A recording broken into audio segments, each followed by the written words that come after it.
How's the royal family? I pray that everyone is doing well. Well, my royal family, it's one of these type of videos.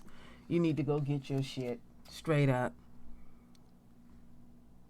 Straight up. Now, I've been following this story real close. Real close. I know I've been gone a few days. It's a reason why, and I ain't going to tell y'all why. But anyhow, my royal family, I'm here. So lean all up in it.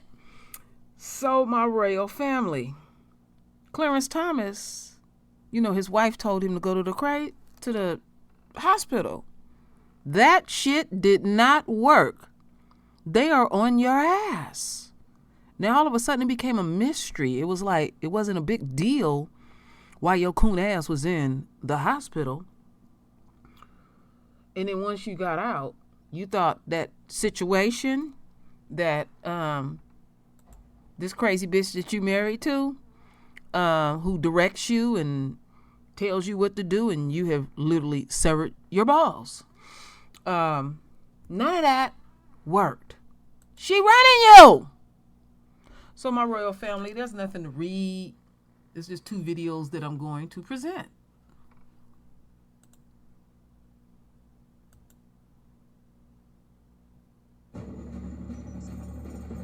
When you're the leader in disaster cleanup and restoration, how do you make like it never even happened happen? Let it rain, Randy! Whoa! Yeah! I thought I had got rid of that mess. Forgive me for that, my royal family. But I see it did what it wanted to do. So it is what it is, my royal family. All right, let's get into it. Like it never even happened. Jane, you've been on this Supreme Court beat for quite a while. So tell us what was important about this week, the revelations from CNN and then CBS and the Washington Post actually revealing these texts that are in the possession of the 1-6 committee. This is a puzzle piece that we had not filled in until now. It's what's happened now is that a relatively old story, which is Ginny Thomas's activism, which has been apparent almost since the time that Clarence Thomas joined the court, has sort of crossed a new line. And it really, I think the story started developing when Ginny Thomas went to Facebook and started posting her excitement about the January 6th protests. And that's what caught my eye, and I think the eye of a number of other reporters. She came out and she embraced the idea of the MAGA protests, and it was clear that she was all in on the sort of stop the steal idea. And it's been developing since then, piece by piece. What it's really actually taken is a tremendous amount of sort of investigative work from The New Yorker, from The New York Times, and now from the Washington Post and CBS as well. These are, several of the best investigative reporting news organizations in the country. And it's been kind of a tag team effort as this thing has developed. And the latest development, of course, is that her texts have become public, so that we can see that she was pushing the White House, the Trump White House, to overthrow the election and try to stop Biden from being, accepting his win and taking the White House. And these texts came out at the same time that Clarence Thomas was still in the hospital, and there was a lot of secrecy around his hospitalization. The Supreme Court barely released any information, and then finally, when he was able to head home on Friday, they announced that he was heading home. But there was a lot of secrecy, and we have a headline from The Hill that makes that clear. This secrecy about Clarence Thomas, there's secrecy about Ginny Thomas. I mean, isn't the theme here, Jane, secrecy?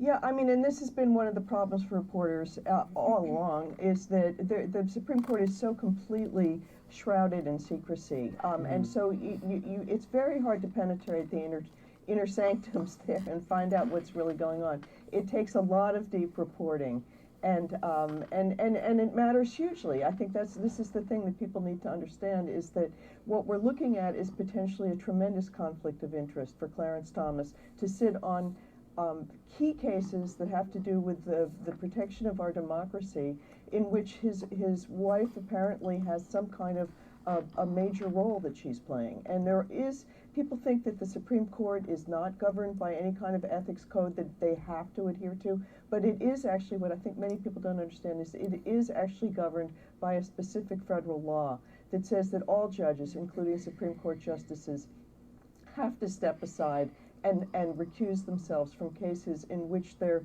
spouses actually have an interest in the outcome of the proceeding, and also in cases where the public might derive a reasonable member of the public might think that the justice had a conflict of interest and couldn't be impartial, and so that's why there's this growing chorus of experts that are saying Clarence Thomas has to step aside at this point from any cases having to do with the January 6th attacks on the Capitol and on the 2020 election.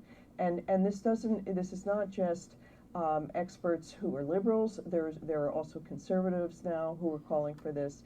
One prominent conservative legal scholar is Adam White from AEI, who was interviewed in the Washington Post yesterday, saying he regards this as a serious matter. All right. All right, let me take this down, my royal family. So, they smoking you out, Clarence Thomas. Now, one thing that I know for a fact,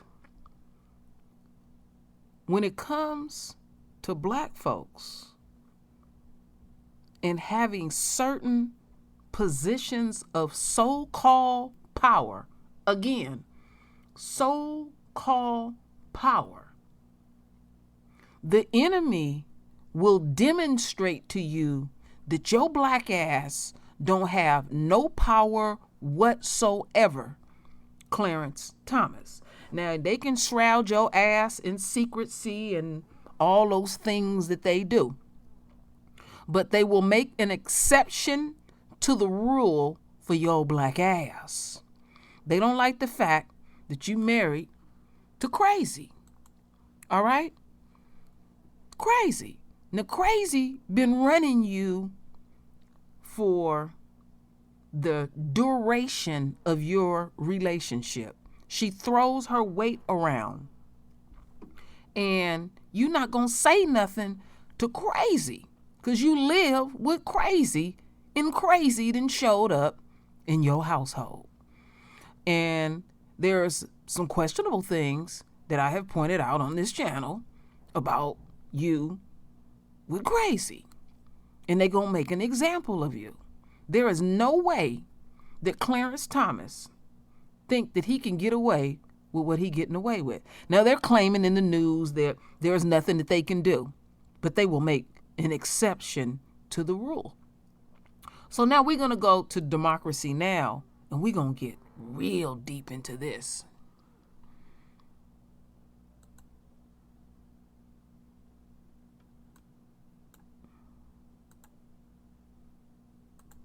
The January 6th committee investigating the deadly attack on the Capitol is reportedly deciding whether to interview Ginny Thomas, the Republican activist who's also the wife of Supreme Court Justice Clarence Thomas, about her efforts to overturn Donald Trump's 2020 election loss.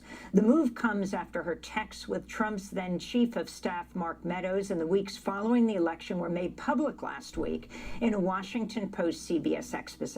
In a series of 29 text messages to Meadows, Ginny Thomas urges him to take action to prevent a Biden victory, citing conspiracy theories about a stolen election popularized by the far-right QAnon movement. On November 10th, after news outlets declared Joe Biden the winner, Ginny Thomas wrote to Meadows, "Help this great president stand firm, Mark. You are the leader with him who is standing for America's constitutional governance at the precipice. The majority knows Biden and the left is attempting the greatest heist of our history," she texted. Just months ago, in January, the Supreme Court denied a request by Trump to block the release of White House documents around January 6th. In the 8-1 ruling, only one justice dissented, Clarence Thomas, Ginny's husband. calls are growing for Justice Thomas to be impeached after the release of the text messages. This comes as Justice Thomas participated remotely Monday in arguments at the Supreme Court after he was hospitalized for nearly a week with an unspecified infection. For more, we're joined by Ian Millhiser, senior correspondent at Vox, who's long followed Justice Thomas. His new piece out today is headline, Clarence Thomas's long fight against fair and democratic elections, like wife, like husband. He's the author of 2 books on the High Court, The Agenda, How a Republican Supreme Court's Reshaping America, and Injustices, the Supreme Court's History of Comforting the Comfortable and Afflicting the Afflicted.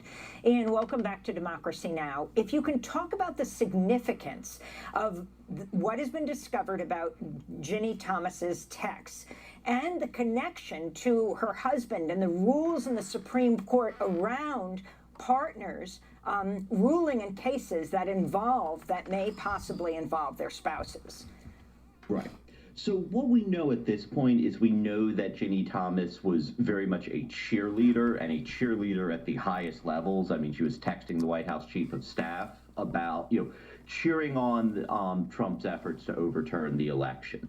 We don't know yet if she was a co-conspirator. Was she in the room with people like John Eastman trying to plot the strategy to actually overturn the election? And the extent of her role could be revealed by various documents and various interviews that the January 6th committee is conducting. You mentioned in the intro that the committee sought records from the White House. Justice Thomas tried to block their access to these records. And, we don't yet know what's in those records. We don't know if they incriminate Ginny Thomas. We don't know if they reveal her to be a co-conspirator, or we don't know if her name isn't mentioned at all. So if Clarence Thomas knew that his wife was potentially implicated in this scandal, I think he should have recused himself from that case, and he should recuse himself from any future cases related to this investigation, because when you're a judge, you can't sit on a case where your wife has an interest. What are the conflict of interest requirements for justices of the Supreme Court? And there has been an attempt in Congress to tighten that, but Chief Justice Roberts has warned against Congress attempting to control an equal branch of government in effect. Yeah, so there's really 2 questions there. I mean, there is a statute that lays out certain obligations. A judge shouldn't sit on a case where their impartiality can reasonably be questioned, and so on and so forth. The issue is that there's no enforceable ethics rules against the Supreme Court of the United States. So there's a statute which tells them what they're supposed to do. And the justices have said for a really long time, oh, yeah, we are very, very careful about complying with ethics and so on and so forth. But ultimately, it's up to each individual justice. And I mean, this is the overarching problem we're having with the Supreme Court right now, is when this body gets out of line, when it gets overly partisan, when it starts ignoring the law, there really isn't a good method to rein in a rogue Supreme Court. I mean, there's impeachment, but impeachment takes 67 votes. We couldn't even successfully impeach Donald Trump after Donald Trump, cheered on an attack on the Capitol. So I am pessimistic that anything is going to happen to Justice Thomas. But again, if his wife has an interest in a case, that is the classic case of where you need to recuse. You can't sit on a case that you have an interest in, and you can't sit on a case where your your immediate family members have a direct interest. And Justice Ian Millhiser, and Ian, I've been promoted, great. Isn't it true that in this case, where Clarence Thomas was the only dissenter, he did not want to obligate Donald Trump to send over these documents? That's where the emails were discovered of his wife. So, there is a suggestion that he wanted to cover that up. So my understanding is that the text messages that we know about between Ginny Thomas and Mark Meadows came from a different tranche. I believe that actually Mark Meadows voluntarily turned them over to the committee. The documents that the committee sought from the Trump White House, they were in the National Archives. Trump sued to try to block them, and I don't believe we know what's in those documents yet. Now, I'm sure the January 6th committee will get around to telling us very soon, but the question here is really, what did Clarence Thomas know and when did he know it? When did Clarence Thomas know that his wife was potentially implicated in the January 6th attack? And if he knew that, then he obviously can't sit on a case involving an investigation into the January 6th attack. And could you talk in general about Justice Thomas's record when his dissent in this case is not necessarily out of the ordinary for how he has dealt with cases in the past? Yeah, no, that's right. I mean, if I didn't know about Ginny Thomas's involvement, I still wouldn't be surprised by the vote that Clarence Thomas cast in that one case, because he's consistently been a strong opponent of voting rights laws. He is, the Roberts Court has been awful to the Voting Rights Act. He's wanted to go much further. He is a supporter of a doctrine that would essentially allow state legislatures to ignore their state constitutions when passing election laws.